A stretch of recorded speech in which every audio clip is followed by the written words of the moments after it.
Welcome Trinidad and Tobago to a News 4 report, a product of the Government Information Services Limited and the Ministry of Communications. I'm Joseph Lopez. Let's take a look at the headlines.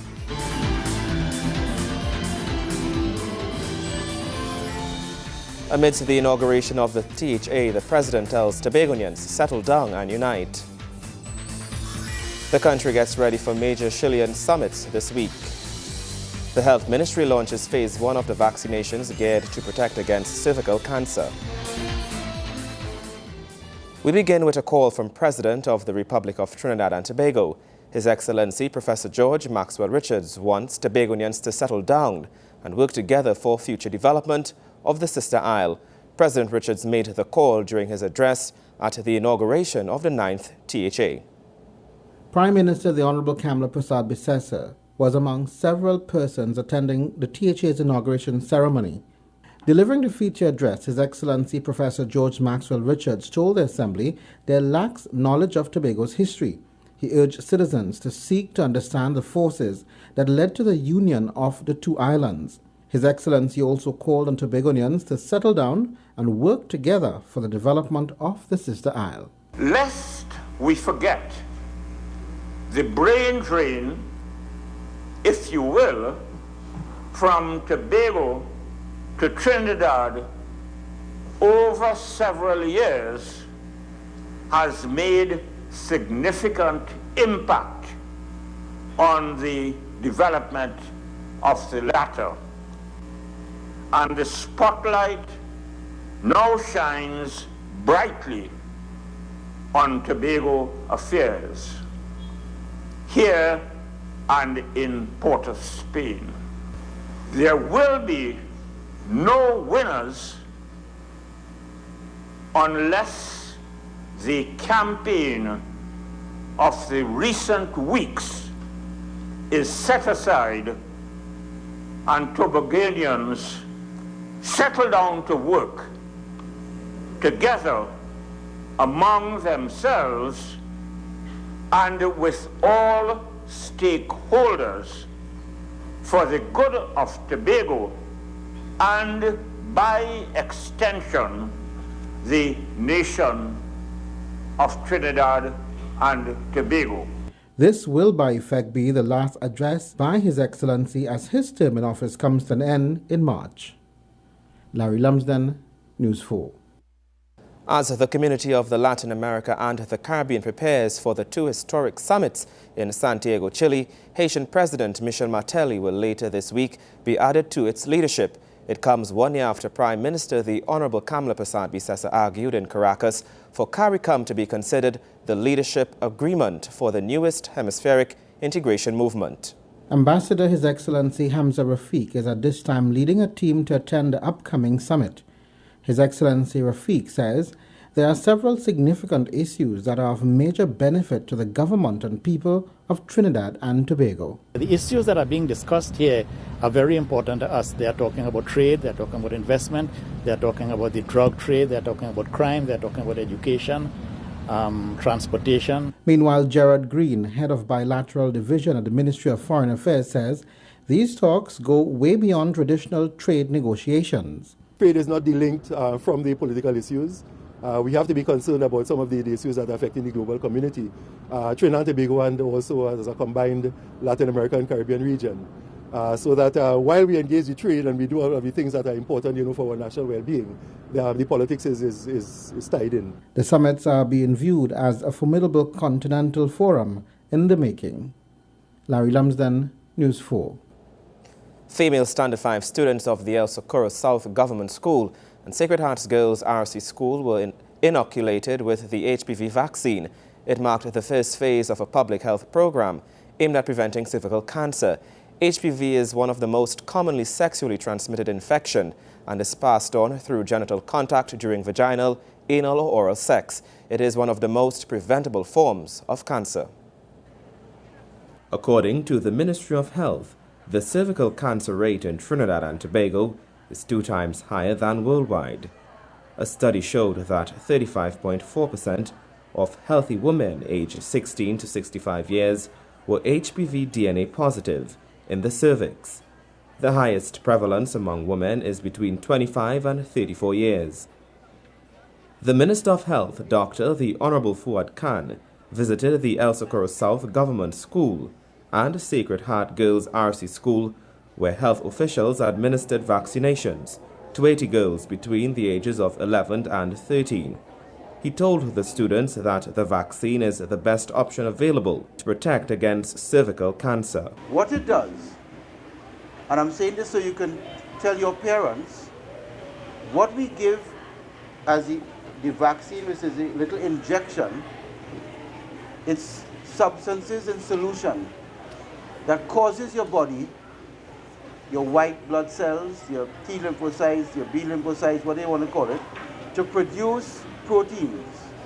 So when you are attacked by the virus, that protein blocks the virus. Okay? Given the white blood cells, which are your soldiers, the chance to go in and eat them and destroy the viral antibody complex. You all understand that so far?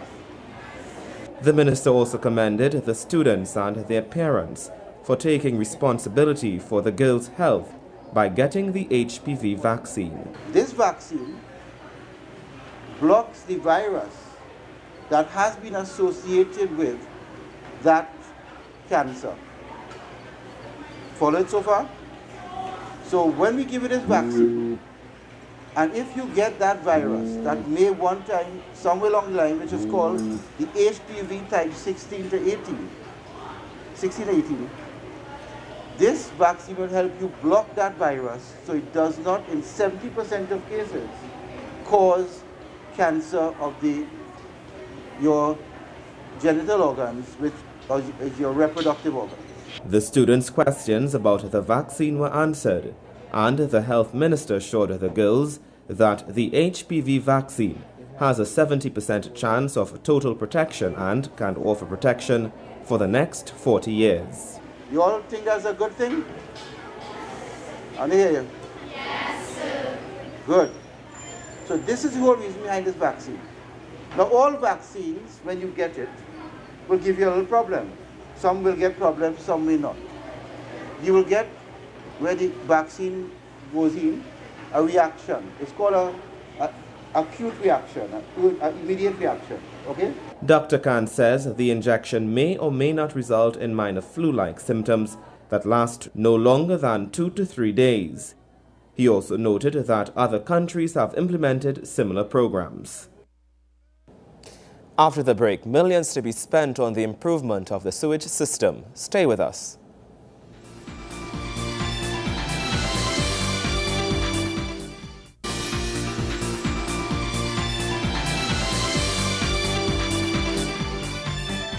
Welcome back. $1.5 billion will be spent on improving the sewage system in Trinidad and Tobago and strengthening the Water and Sewage Authority. This follows the signing of an agreement with the InterAmerican Development Bank.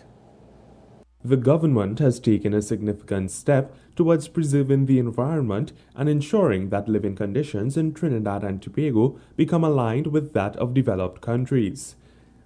The Ministry of Planning and Sustainable Development recently signed an agreement with the InterAmerican Development Bank for a US $250 million investment loan.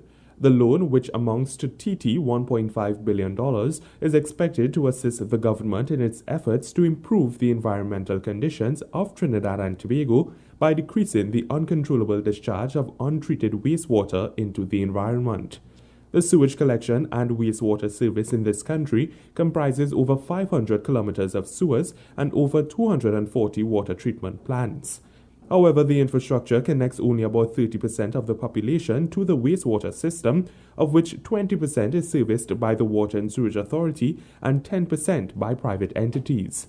The remaining 70% of the population has either on-site septic tanks or pit latrines. The funds will move along the first phase of the wastewater rehabilitation project, which will see the construction of the San Fernando and Malabar wastewater treatment plants, as well as the institutional strengthening of WASA. The loan is the largest of its kind that any country in the English-speaking Caribbean has received, and IDB President Luis Alberto Moreno says this shows the confidence the bank has in the government and people of this country.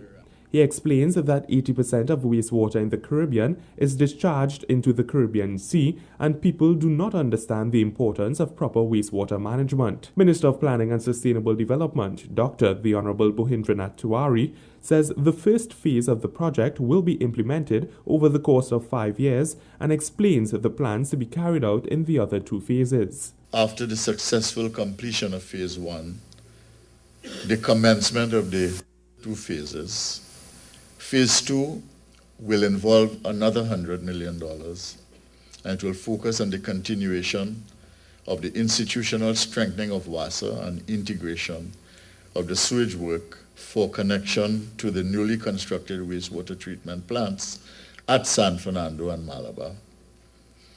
And then Phase 3, which will involve another $200 million. In loan financing, will finance the expansion of the wastewater collection system to move the entire population in catchment areas. Meanwhile, the Honorable Minister says Trinidad and Tobago has one of the largest portfolios in the history of its partnership with the IDB, but it does not affect the debt-to-GDP ratio in a negative way. As of January 1st, 2013, the total value of the 8 active loans funded by the IDB in Trinidad and Tobago was $447.8 million. This is US dollars, of course. And their interventions target very specific sectors which are crucial to the transition of Trinidad and Tobago into a creative and innovative society. Nikolai Edwards, News 4. The Ministry of Tobago Development has distributed checks to over 40 persons in Tobago to be used to repair their houses. Minister of Tobago Development, Dr. the Honorable Delmond Baker, and Minister in the Ministry of the People, the Honorable Vanella Allen Toppin, were both present at the ceremony. 40 families have received grants to conduct minor house repairs. The families had all applied for the minor repair and renovation grant available from the National Commission for Self-Help under the Ministry of Community Development. Addressing the recipients of the grant, Minister Baker promises his ministry will continue to represent the needs of all Tobagonians. He says to this end, he intends to propose an increase in the sum granted to persons from Tobago applying to the Commission for housing repair grants. Building materials cost in Tobago on aggregate some 20% to 30% more than they do in Trinidad. The grant is $10,000 across the board. So to meet the true value of the grant in Tobago, as we are meeting that value for the grant in Trinidad, you have to add a little thing, another 20 or 30%. So we will be asking the Commission to consider in the future that the grant for Tobago be increased to between $12,000 to $15,000 to at least meet the requirement of the cost of living on the island of Tobago.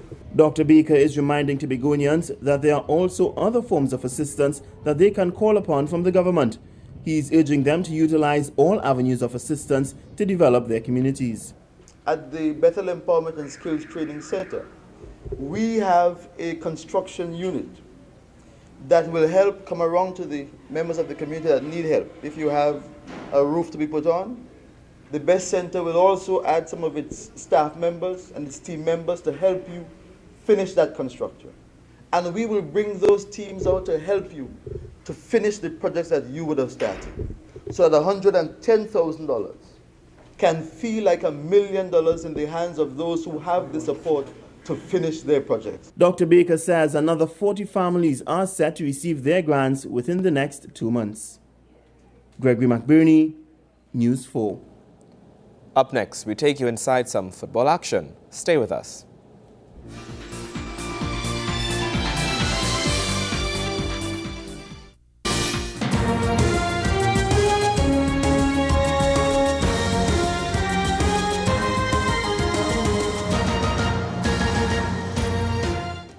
The Trinidad and Tobago senior men's football team co-head coach Jabal Shabazz is currently in Europe observing clubs as well as overseas-based soccer warriors. Shabazz and his coaching partner Hudson Charles are faced with the challenge of selecting a 22-man squad for the upcoming CONCACAF Gold Cup. Wayne Cunningham spoke to Charles about this task during the Caribbean Cup. Qualification to the prestigious CONCACAF Gold Cup has been out of reach for Trinidad and Tobago until our senior men's football team achieved the feat at the Caribbean Cup, a feat head coach Hudson Charles is proud of. The staff and players, they're really elated about qualifying for the Gold Cup. It's about 5 years now we haven't qualified for the Gold Cup, so this was a big achievement, and I say it's a happy feeling in the camp right now. Many have questioned the new coaching setup for the national team, with Charles and Jamal Shabazz sharing the head coaching mantle. But the former national midfielder says the arrangement is a good one. Just it working well, because I said me and Jamal, we went way back, so we have a perfect, nice understanding, and as I say, so far, we haven't encountered no problems. A host of foreign-based players will surely be making themselves available for selection because of this success at the Caribbean Cup. Charles and his staff are already planning for the influx. We're going to sit down as a staff, together with probably the technical director, and we will put together a squad, as I say, is a prestigious tournament, the Gold Cup that is, and the best players will play. Although, some of these guys have been toiling it from since the first preliminary tournament in St. Kitts. And, we will sit down and see who's best, At the end of the day, we need to carry our best players and the team who have that right chemistry to move forward. Charles believes that the nation's football fortunes are moving forward as well. I got the team when it was down in the gutter, right? And so far, I have been impressed with the attitude and the, how the guys carried about themselves and how they went about, these tournaments and really trying to play good football to make Trinidad and Tobago back up on top where they're supposed to be, so it's a rebuilding stage and it's going to take some time and a lot of people, we are asking them to be patient, but with the right funding, the right, a lot of stakeholders come on board, I think we can get there where we want to be. The 2013 CONCACAF Gold Cup will be contested in the United States from July 7th to 28th. Wayne Cunningham, News 4 Sports. When we return, our All for Carnival segment, and we tell you who got some funding from government for Carnival. Stay with us.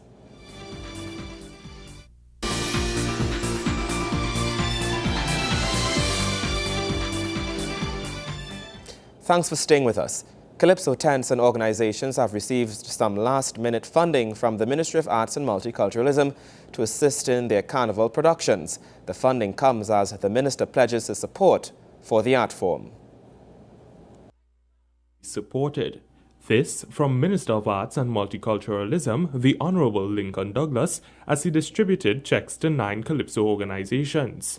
The Honorable Minister says the Calypso art form must be preserved and developed.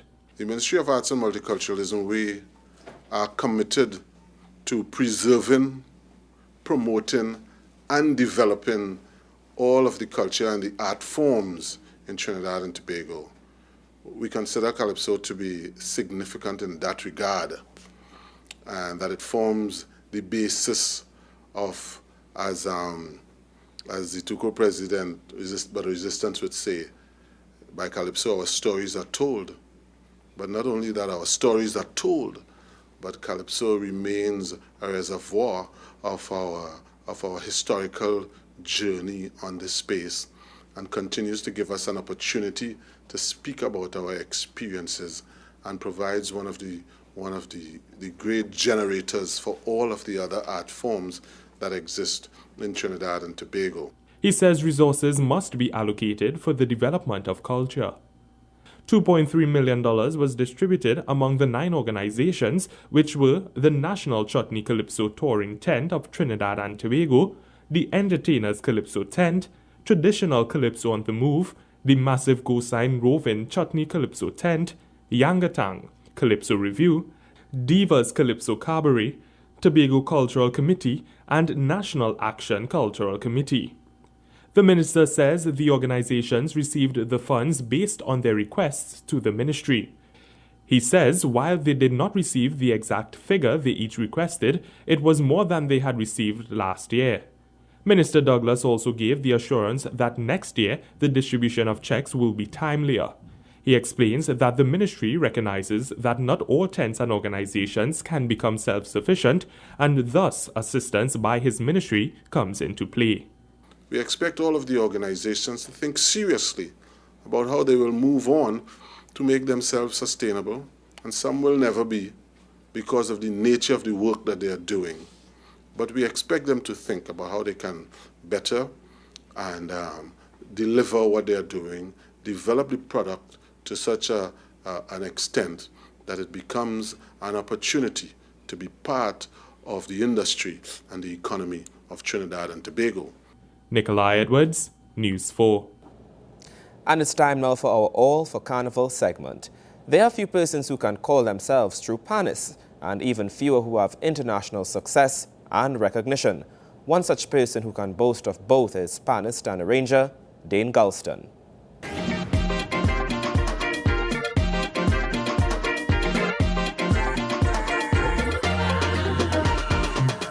Steel pan has evolved tremendously over the years in Trinidad and Tobago, despite many who think it may be a dying art form.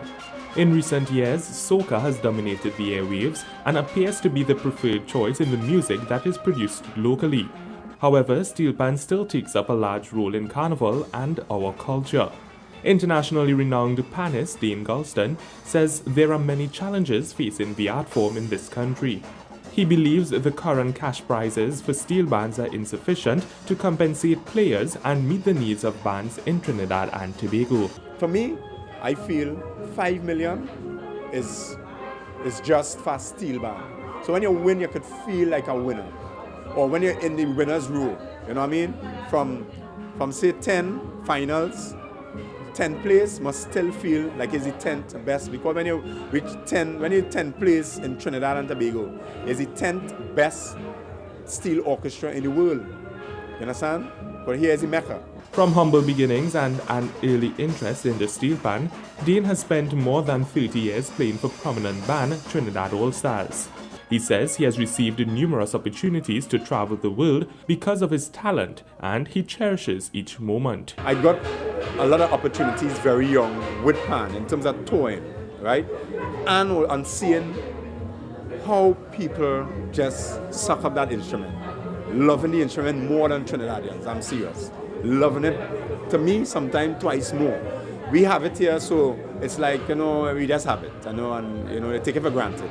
But people love it in the world. Dane has recently added a ranger to his portfolio as he joined the City Valley Steel Band, which has been showing promise during this carnival season. Well, Sun Valley is a very old band. I can't tell you the full history of Sun Valley, but really Sun Valley is from right here in Port of Spain, right behind the bridge, Piccadilly Street. And if you want the management of Sun Valley, it's actually like neighbors, people that I know, you know, from small, and they always wanted a home arranger. They had a different administration that had a little split, right? And the arranger they had before they left and whatever, and they asked me actually, they invited to take the challenge, and I say yes. Dane says the band was forced to move from its home base on Nelson Street due to crime and violence, and many turned to the pan as an escape from the crime situation. While pan continues to fight for its rightful place among the masses and the respect it deserves, with phenomenal players such as Dane Galston, the art form appears to be in good hands.